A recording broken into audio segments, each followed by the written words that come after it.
today's competitive world, crafting a standout resume is essential. And the very first thing a recruiter sees on your resume is your summary. Your summary should start by showcasing passion and work ethic. This is when you can talk about your dedication and willingness to learn. Next, highlight the top skills that are relevant to your job role, like communication, problem solving, and teamwork. And what about your career goals? Briefly outline your dreams and how your skills align with them. Remember, your resume is your first impression. Make it count.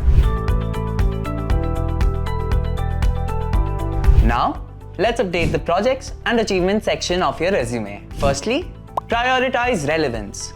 Highlight projects that align with the job you're applying for, showcasing your experience in that field. When talking about a project, focus on the skills you used. Also, talk about any challenges you faced and how you solved them to show your problem-solving skills. Then, describe the impact of your project. Lastly, showcase your achievements. Highlight any notable successes and accomplishments, whether they are from your projects, extracurricular activities, or personal endeavors. Follow these tips to impress your potential employer.